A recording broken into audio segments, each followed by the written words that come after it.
Hello and welcome to another edition of the Daily Fantasy Basketball Podcast. In today's episode, we'll be going over the news of the day and also discussing players to add for your stretch fantasy playoff run. But first, we need to say hello to our co-host here, Daniel Green. Daniel, what's going on, my man? Not much, man. Good to be here. How you doing? Well, I'm doing pretty good. I don't have any bugs in my bed. Oh, wow. Like when I heard that bed bug story, I just cringed because I've had bed bugs in New York. Like I moved into a new apartment maybe 4 or 5 years ago. And just set the table before I do want to hear your bed bug story. Set the table here. Kyrie Irving. Yeah, so I mean, it was he played like 9 minutes and then he left the game because he was sick, and it turns out he didn't sleep well because he had bed bugs that caused a fever or something in Oklahoma City hotel. Yeah, I mean, it was just really bizarre because there was no indication of him being ill. He, like you said, he played like 9 minutes or so, then went out of the game. The team basically said he was suffering from quote unquote flu-like symptoms, which can mean everything from flu-like symptoms to hangover to correct whatever. And like that's just the cover-all. Like when they don't know what else to say, they just say flu-like symptoms. Right, but typically you get some indication of that, like player will miss shoot around, or at least the beat writers will let you know. So going into like DFS or something like that, you have an idea of if a player's not under the weather. So this came out of nowhere though, so it seemed odd, but whatever. That's things like that tend to happen. And then he came out. I don't remember if it was during the post game. I think it was, or the following day when he just basically said, no, it wasn't the flu. It was basically, I saw 5 bed bugs on my pillow. I got bit. I couldn't sleep all night. And then he lifted up his hat and he showed all the reporters like these big bed bug bites on his forehead. It was a crazy story. And if you've ever had bed bugs or are familiar with it, I mean, there was like an epidemic of it in New York. Like, how much of like it's really a crazy, scary thing to go through. So it was pretty interesting to see that. I've never heard of a player.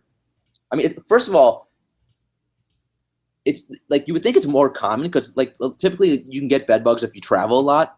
So you would think, the fact that NBA players go to hotels all the time, you would think you would have heard a story like this before, but I've never heard of this happening. It was pretty crazy. It's not been a good week for Oklahoma City, like the Oklahoma City area, as far as being an accommodating place for basketball players. And plus, like that hotel, that's the quote unquote haunted hotel. Yeah, that everyone always talks about. That all the players stay and they always tell stories. So I do wonder if that hotel's got to be freaking out. If they lose business, I mean, they could like easily go under or something. They've survived all the bad press up to this day, I guess. But bed bugs is a whole other ballgame, man. Like players, you don't want to go through that. Like that's a scary, situation. So well, my question is there only like I've never heard a good thing about that hotel, but yet NBA players are still staying there? Well, yeah, probably because it's only like hotel, Oklahoma City. They probably have like one hotel and then like one motel. But maybe honestly, this would be a great time for me and you to go in and like build our own hotel in OKC. I like the idea. Yeah. Although they should just give their team back to the Seattle area, and I agree with that as well. Would be fixed. Wasn't there another player who's Solomon Hill? I believe his mother was berated with racial slurs there this week in Oklahoma City. God, really? I didn't hear that. I didn't see this. No. Yeah, his mom traveled she drove like 8 hours to be at the game, and then some fans in the stands called her a bunch of bad words. Wow. Yeah, I didn't. He tweeted about it actually. Huh. I'll send you the link. Yeah, I didn't see that anyway. Let's get into real quickly before we start the show. I did a poll. Your first interruption here. Yeah, before we started the show, and I know all the listeners love my my interruptions. I did a poll before. The funny thing there is I didn't even have a second half to that sentence. I just was going to say let's get started. I knew the first time I said that you would interrupt, and then you could tell your story, and then I could really start things. You're getting pretty smart, I got to say. Yeah. So I did a Twitter poll before we started the show. What's harder to figure out, Scott Skiles' rotation or what a caucus is? I don't know how much you're following this political primaries. The presidential election? Is that what you're referring to? Yes, correct. Okay. And I still After I the watched the Triumph special on Hulu. Does that count? that kind of does, and I actually have heard great things. I need to watch that, but I still I cannot. told you like a week ago how funny that was, and you were like, "Nah, I'm not gonna watch that." And now other people like it. Now you're gonna listen to it. I do. I care about your opinion as well. So you, but also some other people have said it's like really great as well. And after I spoke to you, you told me to YouTube something. Or I think I YouTubed it, and he was on one of the late night shows, and he was really funny. But I still do not know what the heck a caucus is. I kind of know, but even if you Google it, you can't get like a clear definition. And then when you try to listen to these pundits speak about it on air, they can't explain it properly. Like it just it's the most confusing thing I've ever heard of. Does New York have a caucus? Could we send you like Dear as God, no. part No. of the DFS? I would do it. No, 'cause I only like the I hope this doesn't offend any listeners. Only like weird, quirky states do this. I mean, I don't know why you would do this as a state, but still, I want like so 84% though voted that Skiles rotation is is tougher to figure out. Only 16% voted that a caucus is tougher to figure out. So It's a good question. That might be the best Twitter poll you've ran so far. Thank you. All right, and now we can begin the show, Mark. Okay, let's get started with a little bit of news. Like I said, we'll go over quickly the news of the last couple of days, and then we are going to go through for the stretch playoff run in fantasy. You and I believe, at least I believe, Dan, you can back me up on this or not. I think it's time that we hone in on all the low upside guys that are producing. They're giving you pretty good fantasy value, and start picking those guys up. These are the guys that, I don't know if you want to call these the Jan Mahimni All-Stars or the Taj Gibson All-Stars, but these are guys who've been solid all season, but we've told you all season, don't pick these guys up because their upside is so low. Try for somebody riskier and see if they work out. Well, it's now at that point of the season with about a couple of weeks left before the playoffs start, or in some cases, the playoffs have started. You're just looking for production for a couple of weeks. And so it's time to throw away all your lottery ticket players and to pick up some guys that are just going to give you nice, steady production and boost your chances of winning a fantasy championship. So that's what it's all about, right, Dan? That is what it's all about. All right. In all of your leagues, how many are you still in contention in a lot of your leagues? I am feeling good, feeling confident, feeling poised to take them down. None of my playoffs have started yet, but I am. Besides our midseason league that we started, I'm in the playoffs in every one of the leagues. That's not true. There's one league I'm in 7th place right now. I feel pretty good that I'm going to be able to overtake the guy in 6th place and make the playoffs, though. So I think I should be on all of my fantasy playoffs, and we'll see where it goes from there. All right. There's one league where I'm in 1st place, but I had Bosch, Jared Jack, and Mark Gasol. It's a deep league with we own like 400 players. So losing those 3 guys in that sort of a league has been a challenge. I don't know if the playoffs will work out for me in that league. I gotta say, I'm feeling good about my other teams. I gotta say, like, speaking of Bosch, I'm really pissed that we still haven't gotten an update on what's going on with Bosch. And I would have expected one by now. I thought for sure there'd be something by now. And I don't know if he's traveling with the team, but he's been. I don't think that's a good sign that they haven't given out any news. I don't know, man. Like, cause he's been with the team a lot. He went to an event in Miami tonight. Like so. I mean, it's all about like how long he has to be on these blood thinners, and like no one's. I mean, clearly the doctors have a plan in place at this point. So you would have thought that there'd be something out there. I mean, I still have him in one league where I'm in 2nd place. I haven't dropped him yet because if there's a chance he can come back in like 3 weeks, which I know is rare. Like, but it's just I'm just annoyed. I think I'm gonna drop him in the next couple of days. But it's just I thought for sure that they would let us know, give us something. Yeah. All right. Big news of today. I guess it's big news, Dan. I don't know. We kind of teased this on Monday's show as a guy you might want to be aware of. Shelvin Mack moved into the starting lineup for the Utah Jazz. Howell Neto moved to the bench. We are through 3 quarters right now of the Utah-Houston game. Shelvin Mack has played 20 minutes. He has 15 points, 2 assists, 1 3-pointer, 1 steal, 1 rebound.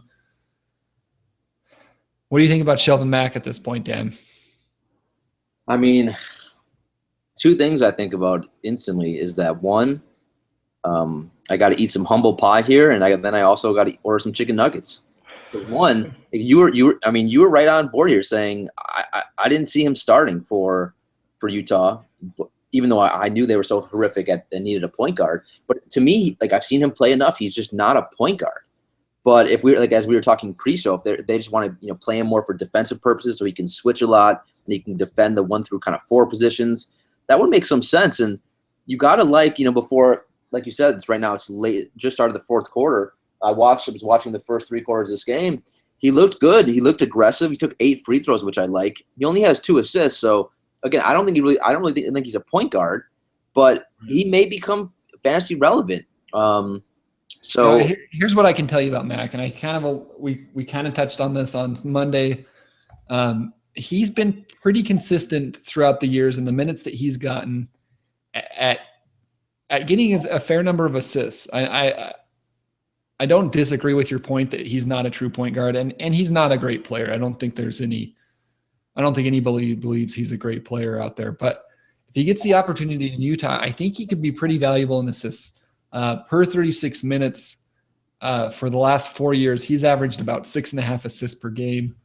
So that tells you that if he gets 30 minutes a game in Utah, I think you could expect something like 5 assists per game to go along with maybe 11 points, a 3-pointer, and a steal. And so again, that's not enormous upside, but that's definitely something that that's a stat line that you could use and use to help your team, particularly if you need help in assists.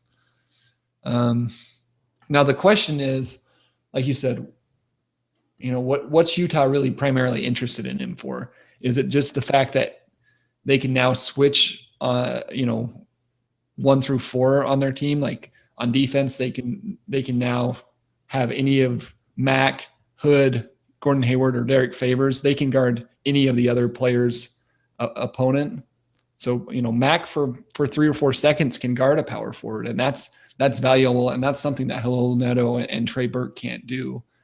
And do they just, on offense, do they just want him to stand in a corner and shoot 3-pointers when they throw him the ball? If that's the case, he may not be able to get, the assists that we're talking about here. So it'll be interesting to see how it plays out. And Utah hasn't ever been a fantasy-friendly option for point guards. So I don't know. I'm picking him up wherever I can. Like I dropped Elfrid Payton for him. I dropped Brandon Jennings for him. I think there's a few guys on your team that you might consider dropping for him, and just see how it works out. What are you doing with this news? I mean, yeah, I picked him up. It was funny. I picked up Jennings in the league tonight. Jennings had, as we'll talk about in a couple minutes, had a really good first half for Orlando. It didn't play at all in the second half. So I dumped Brandon. I picked up Jennings, then I dumped Jennings, and I picked up Mac. So I have Mac in one league, and I'm about to pull the trigger maybe in one more. I have Norris Cole in 2 leagues, and he's I think he's going to be just as fantasy relevant as Norris Cole. So yeah, I think that's actually a pretty good comparison. Yeah, so what stats they'll give you. Right. So hey, I think he's in play at this point. We still don't really know. I do think it's going to be somewhat matchup contingent. I don't see him getting 30 minutes tonight. I see him being in that, that 26 to 20, at best 26 to 28 minutes. Well, it's interesting, right? So like in this game, through the end of the third quarter, Mac has played 20 minutes, Trey Burke has played 12 minutes, and Halil Neto has played 8 minutes. So particularly if they're going to play all 3 of them, I don't see how any of them get 30 minutes. No, but that doesn't make a lot of sense to me either. No. Yeah, so but the one thing I liked the most about him tonight, he was aggressive. Like the 8 free throws stood out to me, man. He was attacking, and Patrick Beverley, isn't the defender that he was in previous years due to injury, but still is a pretty good defender that fat Shelvin Mack was going up against. So, he's an aggressive guy. So if he gets minutes, there's a chance he can put up production. I still, those per 36 numbers, I just can't believe him because I don't think he's ever gotten enough minutes to make that stat really truly relevant in my that's the other thing is we don't have a good gauge of what he looks like against starting players. He's only ever played against backups. So there's a lot of reasons. I think if we were 20 games into the season and the Jazz named him a starting point guard, I would be arguing the other side, which is he doesn't have that much potential. Like he can't really, he's not going to do that many interesting things. He's not even guaranteed that he's going to keep that role for long. But I think we're at the point in the season where if you can get a guy who's going to get you 5 assists a game and maybe 10 or 12 points and a 3-pointer and a steal, and even if it's only going to last 2 weeks, I'm fine picking him up and using that stat line for a couple of weeks. Agree. I mean, just temper your expectations. Think Norris Cole. Don't think Ish Smith. Yeah, exactly. All right. Next guy, we talked about him for just a second. Brandon Jennings reminded us all why we don't want to rely on a Scott Skiles player. Just painful tonight, man. Didn't you say he was owned in like 40% of DFS leagues? He was 43% owned in and it was, and Shelvin Mack was about 40% owned as well. It was pretty funny. So and Brandon Jennings played 10 minutes the first half. Orlando played Philly.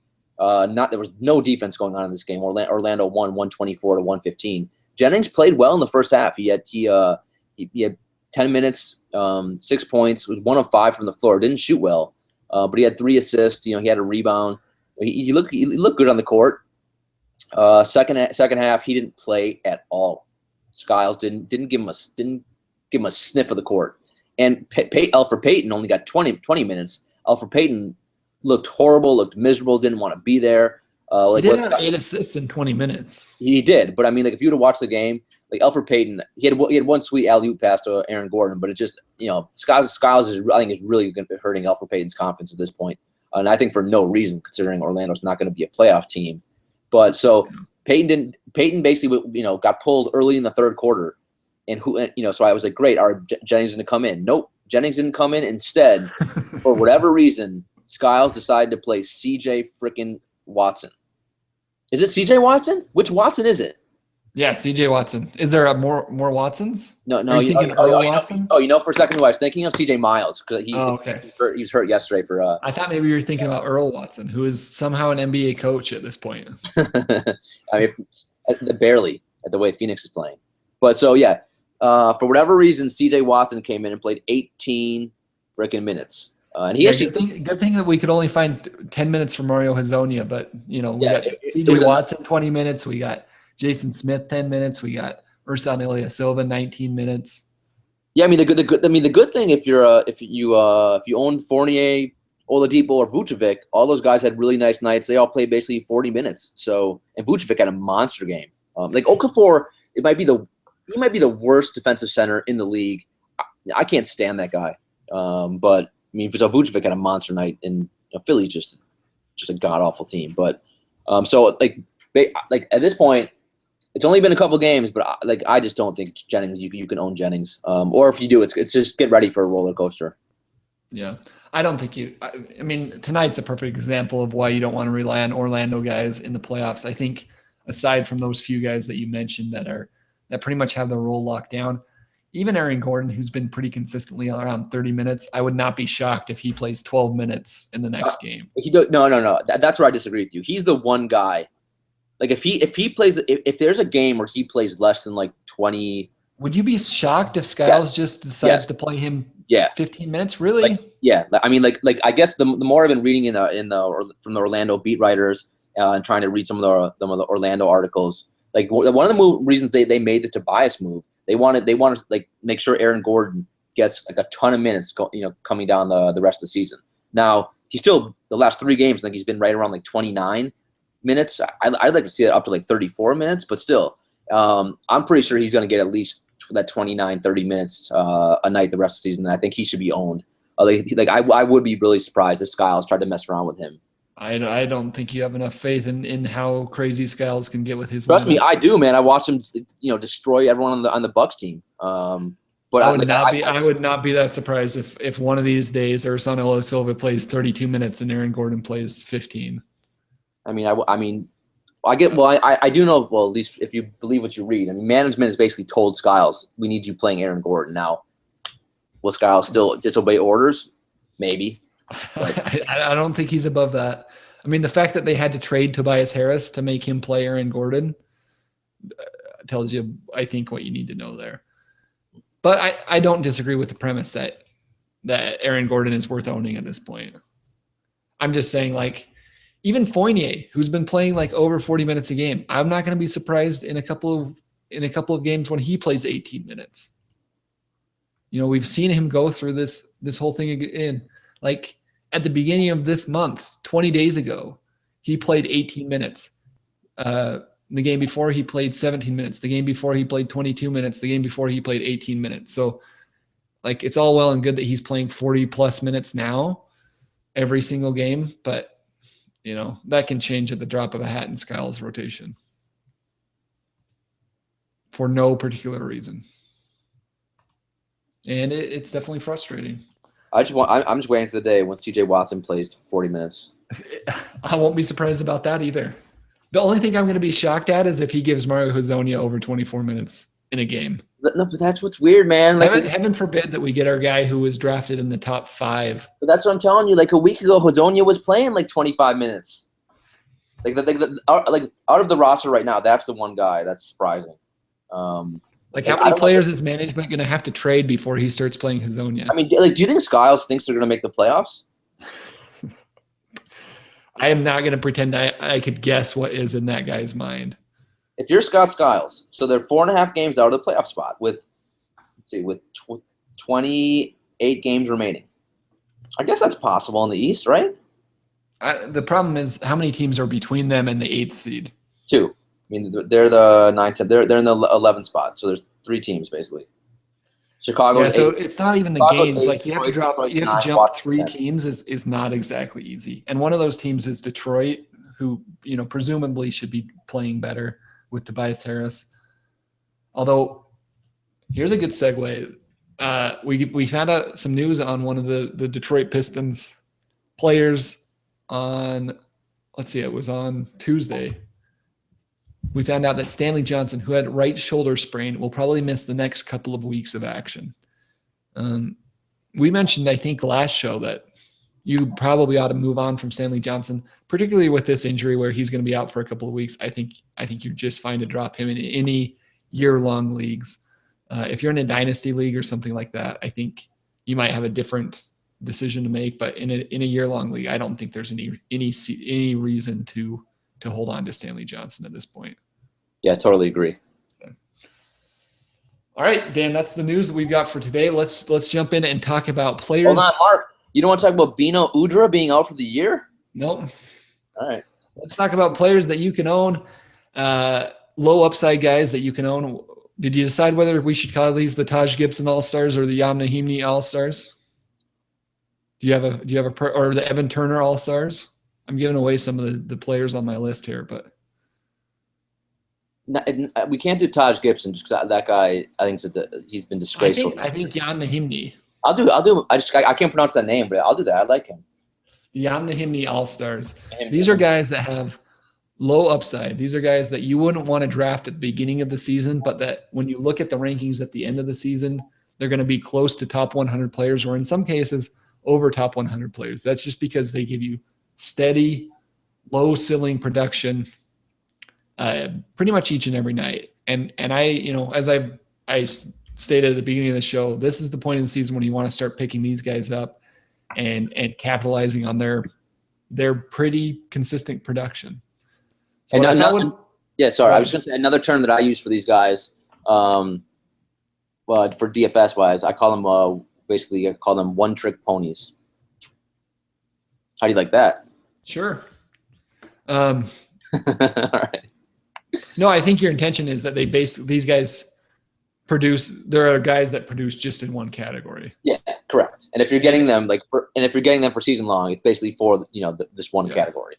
And that's not exactly what I think these guys are. Although I have organized this by category, so I think some of these guys can help in multiple categories. But yeah, that's true. So that was what my tepid response was. But no, I agree. I think in some cases, these are guys that are just going to help you in one category. So what I thought would be helpful is if we went category by category and if we went category by category and identified the players who can help you in each category, you should know by this point of the season which categories you need help in. So if you need help in rebounds or assists or steals, we're going to tell you which guys. you should pick up. But first, Daniel, Yeah. we need to talk about, we need to share a word from our sponsors, our favorite new sponsor, SeatGeek. SeatGeek This is my favorite part of the show. Awesome. SeatGeek is an easy to use app that lets you buy and sell. Well, so if you're me or you're one of our listeners who's interested in sports, it allows you to buy and sell sports tickets. Or like Daniel, in your case, if you want to go to a bunch of Justin Bieber concerts, you can buy and sell Justin Bieber tickets. Or Kesha. I'm looking at the best pop concerts for 2016. You got Kesha. You got Selena Gomez. You got little Beyonce, little One Republic, little Lady Gaga, Katy Perry, Adele. I hate Adele. She annoys me. Wow. So you picked the only talented person on that list, and then it's just every song she sings sounds the exact same. I mean, you know it's true. Like she's got a beautiful voice. I feel like I could say the same thing about everybody else you listed on that list. That may be true as well. I'm not gonna. In any case, we don't discriminate. We don't care what you're interested in. If you're interested like Dan and Justin Bieber, or if you're interested in sports and actual fun things like the rest of us, SeatGeek is the place you should go for tickets. Super easy to use. It's sort of like kayak.com.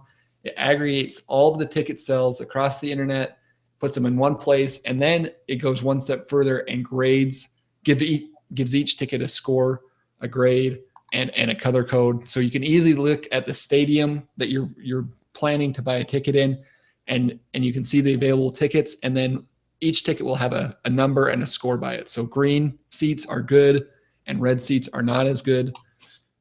You pick where you want to sit, you click on it, you check out. There's no hidden fees. There's no trickery. It's totally transparent, easy to use. And Dan, the best part is if you use the promo code MARC, M-A-R-C, you get a free $20 rebate for your next purchase. So go check out the free SeatGeek app and use the promo code MARC today. After the show, I'm going to go and buy me some Enrique Iglesias tickets. Oh, my goodness. How great of a concert would that be? Hopefully Anna Kournikova will be there. That would be fantastic. One of my favorite parts about talking about SeatGeek, and this isn't part of the promo here. This is actually one of my favorite parts is when you talk about all the pop songs or artists that you want to go listen to, like Bieber. Yeah. And then everybody gets furious and tries to make fun of you for liking Justin Bieber on Twitter. That's that's your favorite part of well, because you don't care. Like, oh no, I don't care. You're okay to just come on and say, hey, you like going to Justin Bieber concerts. Oh yeah, I have no shame. I've been dealing with this for like 18 years or so. So it's like, it just rolls off your back at this point. Well, actually longer than that. So I like New Kids on the Block back in the day when I was like really, really, really young. So yeah. So no, I have no shame. And that's because I also like our listeners trying to get after you, and and also that's because I secretly know that all of you guys love it too. Like you guys, for whatever reason, are scared to admit it. Like I've gotten a lot of DMs. You guys won't tweet me. You have to DM me. Like, yo, did you get tickets? Like, how much were tickets for so and so? I'm like, and I'm like, dude, why don't you just tweet me normally? And like, no, I got a reputation to uphold on Twitter. I'm like, man. Oh man. And then, so you're getting cursed out on the public side of Twitter, but on the private side, they're like, hey, how much is this ticket? Like, you want to go together to Justin Bieber? Also, I don't do you understand why people on Twitter still have eggs? Like, if your avatar is still like an egg, what's the deal with that? I don't get it. Is that because you don't want to show your face? But you don't have to put up a picture of your face. That's what I mean. You can do something funny. Like, just don't do the egg, man. Just like put up a picture of anything. I don't know. There's some people I think could benefit from going back to the egg, but really. I think under no circumstances I think Twitter should actually ban you if your profile is still an egg. Oh, interesting strategy. Yeah. Come on, let's up our games. Let's get creative here. Like I was going to change mine to a chicken nugget today when I heard Shelvin Mack is starting. That would be fun if you could put Shelvin Mack's face on chicken nugget and put that as your Twitter profile. No, I wish this is where it comes in the fact that I stink at computers. I wish I could do stuff like that. You basically are at the point where you can use SeatGeek and and your fantasy and like a daily fantasy sports page. I'm not gonna lie. For DFS, I've been looking into starting to do scripts. because that's like it's basically like using computer programs to build your lineups. And that's like what all the pros are using, these scripts, which are now becoming banned on some of the DFS sites. But it's just I just don't like, I'm just not IT savvy enough to kind of figure them out. Although I have been looking into it, and I might try it come baseball season maybe. But I would love to watch you try to use a script, which is like a complicated piece of software for those that don't know. I've watched you try to to navigate email, and it is not always successful. See, this is what's messed up. You're almost just as bad as I am when using computers. So like, you should have no room to talk here. It's true. It's true. No, it's absolutely true. All right, let's get into this. Let's talk about people to pick up for the rest of the season. I'm going to go category by category. We're just going to talk about the 6 positive counting categories that we recommend targeting in head-to-head leagues. We're going to start with 3-pointers here, Dan. You want to know here's my top 3 guys that I think you can own if you're looking for 3-pointers. Number 1 is Mirza Teletovic. I think he's far and away the guy that's going to help you in 3-pointers the most. He projects in our rankings, in our projections on the website. A small plug there for him. He projects to get almost 2.5 to 3 3-pointers a game for the rest of the season. He's going to help you out tremendously there. Omri Caspi, when he comes back from injury, should get you close to 2 3-pointers, and Matt Barnes in Memphis should get you close to 2 3-pointers a game. Anything you want to share about any of those 3 guys? Well, I mean, I look at these guys, and I like all 3 in terms of giving you 3-pointers. I think that's totally accurate, that all 3 can be beneficial to you. The one guy that stands out to me, I know George Karl loves this guy, and that's Caspi. Caspi came back tonight, and he played 23 minutes, 14 points, 2 3-pointers, 9 rebounds, 2 assists, 1 steal. I still own him in a couple leagues. I really think he can be a guy that can be helpful down the stretch. I'm a big Caspi fan. I think he can give you more than just threes. Yeah, no, I agree, and I actually think Barnes is in that same boat. I think. Yeah, agree. I know that I've been saying don't pick up Barnes the whole season, but that's sort of the point of this whole exercise. These are guys that are going to be close to top 100 guys for the rest of the season, and they're owned. I should mention this at the beginning. These are all guys who are owned in less than 50% of Yahoo leagues. So they should be available. Caspi or Barnes should be on your waiver wire. Teletovic as well.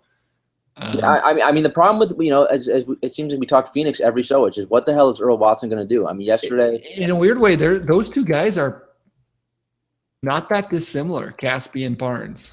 Like the projections I'm using have them close to 11 points, 2 3-pointers, 5.5 rebounds, 2 assists. The only difference is that Barnes is a little stronger on the defensive stats, and Caspi's going to get you a better field goal percentage. But really, they're pretty similar players. Yeah, I mean, I would just prefer Caspi if I know he's going to get the minutes, which is the problem that right now it looks like Barnes is locked into those 30 minutes, whereas Caspi's not. Just because I love the Sacramento plays in such a fantasy friendly system. But all 3 of those guys are nice plays. I mean, the good thing about Teletovic, he doesn't need a lot of minutes to help you in threes. Like he only played 22 minutes last night, and he hit 3. He took 5 3-pointers and was 3 for 5. So that's the good thing if you go to the route of Teletovic. To your point, like the one-trick ponies, I think he's the prime example there. Correct. Like where Caspi and Barnes are going to give you more across the board production. Teletovic is just going to fire away 3-pointers, which is admirable. All right, let's move on to rebounds. Here's some guys that can help you if you're struggling in rebounds or if you want to shore up that position. Taj Gibson, Alex Len, and Jan Nahimni, which is this is the Jan Nahimni All-Stars. He's going to make the team somewhere. These guys should all get you, 7.5, 8.5 rebounds a game, somewhere in that range. Of that threesome there, who would you be most interested in? I mean, I love Jokic. I try to pick him up anywhere I can. I didn't. Well, I said Gibson, Len, and Nahimni. I think I might have switched my script on you. Oh, dude, that's so tricky. I'm sorry about that. No, that's okay. So, all right. So if it's Gibson, Mahimni, and Len, yeah. Then I like actually I like that's tough. I would go Maheen me barely barely over I'm Len. just trying to change things to make you say Mahimni's name. Yeah, can I call him Ian? I watched Yes, Ian play. I watched. call him Ian M, and no one will have any idea. I watched Ian play the entire game yesterday against Miami. Dude, he's talented, man. Like he actually has an offensive game. I was surprised. Like he's got a nice little jumper, a nice little post up game. The problem is he's not used that much in that offensive, in that system.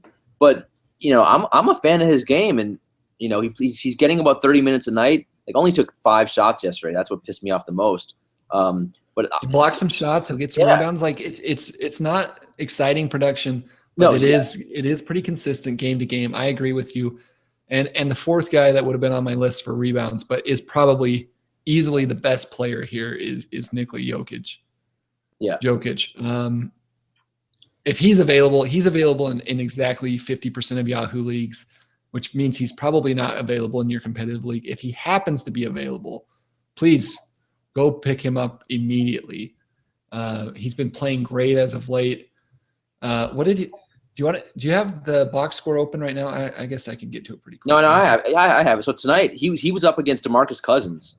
It's actually the Kings are up 111 to 110 with 10 seconds left as I'm reading this. But Jokic had a really nice game against Cousins. He had let's see. He had 13 points, 13 rebounds, 6 assists, 2 steals, and a 3-pointer. Yeah, and the problem was he had 5 fouls, so he got in foul trouble against Cousins, which is predictable. But so imagine if he would have actually played like 34, minutes or so, like he's been doing lately. So he's been great. So for sure, go pick him up. He's the easy choice. But I don't know if he necessarily qualifies as the Ian Mahinmi All-Star. I think he's more like a guy that you have to pick up no matter what you need. Yeah, I agree. Yeah. All right, let's move over to assists. I'll try not to throw you any more curveballs here, Dan. Assists, the guys that I came out with who project to be good in assists, who are available in a bunch of leagues that have low upside. Here are my guys. Evan Turner, number 1, should get you close to 5 assists per game. Dennis Schroeder, even though he's playing limited minutes, he's getting you upwards of 5 assists a game as well. League pass alert, Mark. You can't give league pass alerts on our podcast. Darren Collison misses the first free throw. Sacramento's up 2, 9 seconds to go. Denver has the ball. I'll keep you listeners posted. Keep going. Please don't. All right. And the third guy is Norris Cole. So between Evan Turner, Dennis Schroeder, and Norris Cole, do you have a strong preference one way or the other? Or would you prefer Shelvin Mack to all 3? Oh, God. That's tricky. My answer may surprise you. I think I would actually go Evan Turner, man. Like he's consistently getting minutes. He's been really good for Boston. Yeah. The problem. I think the rest of the way he's pretty steadily going to get you 10 points, 5 rebounds, 5 assists. Now he doesn't do a lot for 3-pointers or steals and blocks. So if you're concerned about those categories, you may want to avoid him. But otherwise, if you need those 3 categories, or if you need rebounds and assists, I think he's a prime guy to pick up. Yeah. So I mean, I'm shocked that he's still this productive, and he's kind of like earlier in his year I think he was the number 2 pick in the draft. And he thought he was going to be an all-star, and he thought he was going to should be the first option on that. He's kind of Brad Stevens has got him to buy into that system and that team and that role coming off the bench and kind of leading that second unit. So I like again he's got a limited ceiling, but I think he's a player that can help you out. Obviously, when you look at this list, Dennis Schroeder is a guy who we've talked about millions of times, but he just can't get enough minutes to really burst through. He can't burst through, to your point. Like he's not going to be a top 50 player like he has the potential to be, but it's surprising how much fantasy value he's had even in limited minutes. Like in his most recent game, 18 minutes, which would kill almost anybody else's fantasy value. He had 18 points, 6 assists, 2 3-pointers, 3 rebounds. So he scored in double digits his last 4 games dating back before the All-Star break. He's gotten you at least 4 assists in every one of those games. He's probably the guy I would still go with of that group if you needed assists. But I don't think he's really any better or worse than Turner or Norris Cole or Shelvin Mack, which is disappointing at this point because he is more talented than those guys, but the fantasy value is just not going to be there this season. DeMarcus Cousins, a defensive play. Sacramento has beaten the Kings 112-110. I am so glad that didn't go into overtime so that we could be done hearing about it. Now, one other thing I'll say on the list here, be on the lookout. I mean, I know you have Jose Calderon. There's lots of talk in New York here that they're going to start Langston Galloway at the point position, and finally, bench Calderon, especially as the Knicks, they're fading. They're not going to make the playoffs. There's no reason to play 34-year-old Calderon anymore. It's just painful to watch that guy try to get up and down the court. So if Langston Galloway or Jeremiah Grant, whichever one of those guys creeps in and gets some minutes, that would be another nice source of assists that's going to be available on the waiver wire. All right, Dan, here's my guys that you want to maybe pick up in the steals category. Tony Allen, who is probably one of the other most one-trick ponies on this list, but he should be very good in steals, close to a league leader, probably the rest of the way, close to getting you like 1.8 or 2 steals per game. PJ Tucker, who's probably going to be closer to the 1.5 steals per game, and Gary Harris, who's also going to be in about that 1.5 steals per game range. Of those 3 guys, is there one guy that you are more interested in than the other 2? That's tough. I hate all 3 of these guys. I mean, I was about to my say, opinion on it is Gary Harris is the only one of these guys who's probably going to score in double figures. Well, that's what I was about to jump in and say Gary Harris, because he's the only one. He's been playing like close to 40 minutes some nights for Denver. And then I looked at his box score tonight, and he was 24 minutes, 4 points, 2 for 9. But I'm probably with you overall. I mean, he's the guy who I think all three of these guys have very limited, limited ceilings, low ceilings. I don't even know how high their floors are. But if I had to choose, I guess I would do Gary Harris 1, and then PJ Tucker 2, and then Tony Allen 3 if I had to choose between those 3. Tony Allen probably shouldn't be owned unless you are desperate for steals. Right. Unless you're desperate for steals, I would go with Harris. I think he's going to get you enough 3-pointers. He's not going to hurt you there. He's going to get you enough points that he won't hurt you there, and then he's going to still be a positive in steals. And Tony Allen also, if he's a prime shutdown candidate for me. He's been banged up. He's got dealing with a lot of different injuries. They've got to go to the playoffs, man. They've still got to play in the playoffs. You think? I thought you didn't think they're not going to make the playoffs. No, I would almost guarantee that they're going to make the playoffs. The schedule is so favorable, and they've got such a lead, and they lose their draft pick if they miss the playoffs. So they've got every incentive to make it. I think they're going to limp into the playoffs as much as any team has in like recent history has ever limped into the playoffs. I think they're going to be an easy sweep in the playoffs, but I think that they do squeak by and make it. I don't think they're going to get passed by all 4 teams in contention below them, which is really too bad. You wish you could they've basically melded in the season. So I wish they wouldn't have to make the playoffs so that we didn't have to watch them, but. Are you getting a little nervous that your boy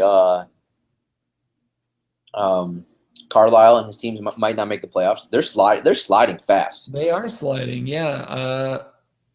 I think it's going to be a dogfight between those 4 teams: the Mavericks, the Trailblazers, the Rockets, and the Jazz, to see which one of those teams is probably not going to make it playoffs. And I don't know which one. It could very well be the Mavs. I think the Mavs are probably the least talented team of that bunch. Maybe the Blazers are.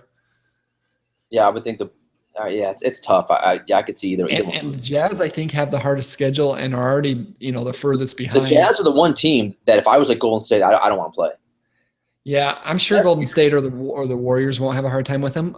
But if you're Oklahoma City and you're looking at guys, the teams you don't want to play, I think they're hoping the Jazz don't get there to 6. Yeah, I agree with that. Or the Clippers. I mean, I think the Warriors and Spurs will be fine, but but they with their injuries have set them back record-wise so far, and then they have such a tough schedule the rest of the way. I worry a little bit about the Jazz. My guess, if I had to guess, is things have been so bad in Houston, and they're so close to missing the playoffs. Those other 3 teams just, I don't know. If I had to pick, I would pick. Yeah, but now that Harden and Kardashian might be over with, because that certainly helps. Because he allegedly has proof that he cheated. I can't believe it. I'm shocked that he cheated. Weren't you surprised? So now that they might not be dating, I mean, Houston might be poised to go on a run here. Yeah. All right, let's jump back over into the blocks category here, Dan. Yeah, this category, first of all, that you put together, this must be a trick, right? Because you have Taj Gibson listed under blocks. You made fun of me for like 7 consecutive shows, telling me that Taj Gibson can no longer block any shots. So you need to justify to me why he's on this list. Let's go take a look and see what he's been doing in block shots. So for blocks, Mark has Brandon Wright, Taj Gibson, Alex Len. Yeah, I don't know what to tell you. Let me see if I can pull this up. The last 2 weeks, he's been blocking about 1 shot per game, which, at the time we were discussing it, 7 rebounds and 1 block is not something I want to pick up, in the middle of the fantasy season. But again, we're at the point where we're just looking for solid production anywhere we can find it. So would you also throw JaMychal Green in this as well? Or no? No, to me, he's too much of an unknown. Like, I don't want to rely on him. I feel like if I throw Taj Gibson out there, he's going to get me 10 points, 7 rebounds, and a block a game. And while that's not the type of production that I would ever draft or pick up early in the season, I know how to use that for the last few weeks of the season, and I know how to make sure I get what I need. JaMychal Green, I don't know what to expect from him. I don't want him on my fantasy roster for the playoffs. Brandon Wright is an interesting guy. I think he's the guy that's probably get you the most blocks there, but he doesn't do a whole lot else just because his minutes are so limited. And yeah, I mean, a lot of the guys are repeats. Len's on there. Jan Mahimni is going to get you some blocks. I think, again, Mahimni is probably the guy for overall value that you want the most here. But and I would say Len's a fast second, and Len has more upside than Ian does. Yeah, I think that's true. But again, I'm at the point where I'm not caring about upside anymore. I just want the I want the I'm not caring as production. Much, but still, I don't care about. Nice. It's so nice. Yeah. I'm at the point where I'm not waiting for a player's upside to come through this season anymore. All right, and the only guys. Mark, league pass alert. Utah's up 105-103 against Houston. 17 seconds to go. Points guys, the only guys that we mentioned Teletovic already. He's probably your best option for points as well. And then Jeff Green is the only other guy that I found that can be useful for points. He should get you, 12 or 13, maybe 13 and a half points a game. Points is always the most difficult category to pick up on the waiver wire. But those are the 2 guys that I would look for on your waiver wire if you're looking for points. Teletovic first, and then Jeff Green. Do you agree with that or disagree? No, I agree with that, especially Teletovic, Jeff Green, that guy, he's all over the place. So, I mean, he's going to have a game and he'll give you 30 points. The next week, he may give you single-digit points the entire week. So, he's such a mystery, such a tough guy to figure out. But no, I mean, in terms of, he's got the talent to put up a big, have a big scoring night. And Teletovic, with him, it's we already discussed. It's all about minutes, and he's going to shoot when he's in the game, though. That's for sure. Whereas Jeff Green, there'll be games where Jeff Green can even play 30 minutes and take like 4 shots. He's just a mind. It just blows your mind to watch him play some nights. That's a good point. Just for sanity's sake, it's probably you're better off owning Teletovic. All right, Dan, I think that wraps up our Wednesday edition of the Daily Fantasy Basketball Podcast. Hopefully you enjoyed it. If you did, please go on iTunes, Stitcher, or wherever you listen to this podcast. Leave a nice rating. Leave a review. Tell Dan how you feel about his Justin Bieber love. And tell us anything else any other message you want to leave there in the comments box. We will be back with another show on Friday. Until then, hopefully you go and you have a good couple of days and you can enjoy some basketball. Talk to you guys all soon. Later, guys.